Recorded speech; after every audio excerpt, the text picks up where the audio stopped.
The Real American Dream, March 5, 2014. My family and I immigrated to the United States from Mexico in search of a better way of life about 10 years ago. At the time, I was just 11 years old. It didn't take long after arriving in San Jose to understand that many people believe that Mexicans are lazy, dirty, criminal, and just plain dumb. When I was in middle school, I remember that somehow I believed what people were telling me about myself. I dressed with baggy clothes, even though I was not a gang member, and acted funny and dumb. I also saw other Mexican boys with these stereotypes and thought I needed to fit in. And at least in the beginning, this seemed convenient for me because if people had low expectations, I did not have to put extra effort. As I grew older, I had to deal with more and more people who looked at me as if I was a criminal. I was just a normal teenage Mexican boy, but people had the wrong idea of me just because of the way I dressed and because of my skin color. I remember one day when I was 15, I went to visit my aunt who lived down near my neighborhood. I went there just to play and watch television with my cousins. As I was leaving the apartment by myself, I noticed that there were several undercover cop cars. I kept going, but as soon as I took 2 steps, they screamed at me to stop walking and come back. Immediately, they asked me if I had anything illegal on me and proceeded by spreading my legs and searching my pockets. On the way out of my aunt's house, I had picked up a normal carpenter's screw from the ground, which they found, and right away they considered it to be a weapon. I was just a teenager doing nothing wrong, but to the undercover police, I was a drug dealer. Dark skin, baggy pants, poor neighborhood. Fortunately, that time they let me go when I asked them to bring me back to my aunt to ask her if I was clean. The answer was yes. I was in fact just an innocent 15-year-old boy, and lucky for me, my aunt was there and they believed her. For me and my friends, this kind of harassment was a completely normal part of growing up, and it was normal for the cops too. They were just maintaining order, putting criminals behind bars. And where do they get their ideas about who the criminals are?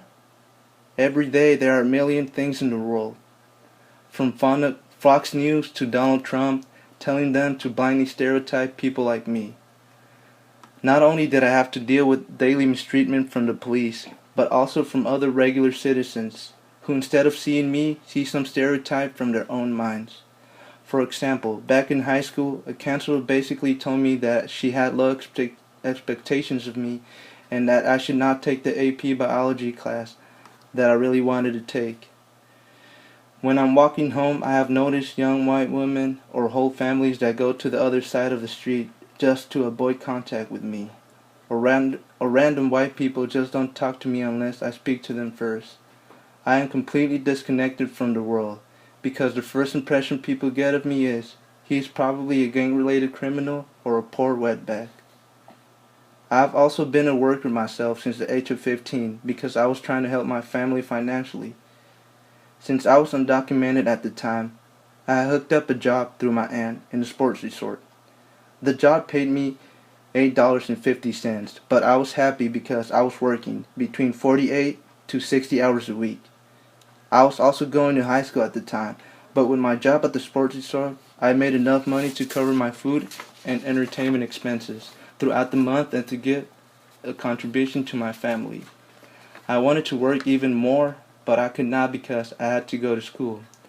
And just when I thought that I was a failure because I was not making enough to help my parents, the company let me go because I did not have a legitimate social security number. Even though I was embarrassed to use my fake social security number again, luckily my uncle helped me find another job.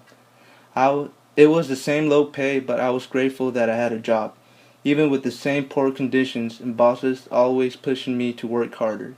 In fact, no matter how hard I worked or how much I got done, the bosses were never happy. But with very few choices, there was nothing I could do but put on a smile and put up with the boss regularly saying, "You're too slow, and do it faster." I was trapped. Either make money and take the bullshit, or be broke and not be able to help my family. For 2.5 years, had to eat my pride and continue working with bosses who thought I was slacking when I was really giving it all my best. Then my luck changed when I qualified for the Deferred Action law that basically gives undocumented students a work permit and a social security card. I could finally come out of the shadows. I had been trapped in this work cage. But then with the power that comes with having a social security card and a work permit, my vision expanded and my options opened up. I could have a future. I looked at my work situation more closely and finally decided it just was not worth the $8, so I quit my job. No one thanked me at my job or congratulated me on my choice. Instead, the other workers and the boss had words of discouragement every time I walked in the store to work. "You're making a mistake, you'll see." But I just had enough, and I knew in my heart that although I was going to be broke, at least I would have more free time, be able to take more classes, and most important, I would not be settling for the small life that is expected of me. Yes, I am not the wealthiest, but I am happy that I have a family, a roof, clothes, food, and a future. I feel like now I am beginning to do the things I want to do as opposed to what society expects or wants of me. That has helped me to think more critically, and that has helped me to lift my morale. I am not attached to a work schedule or the boss's rules, so now I feel freer, and I am able to make my own life decisions. I have noticed a change in my attitude and personality. Now I have the time to talk with other students without having in the back of my mind that I have no free time to develop better friendships. I feel like now I have power to control my life, when back then others in society controlled it. Now I can unite with others to bring awareness of the unfair lives that many other Mexican immigrants and immigrants in general have to go through. Hopefully, I can unite with other students to bring an end to this injustice and bring about the full citizenship rights that we as immigrants deserve, because we only come here looking for a better way of life. We want what everyone else wants: work hard, follow the rules, pay our taxes, contribute to the community, have a good life.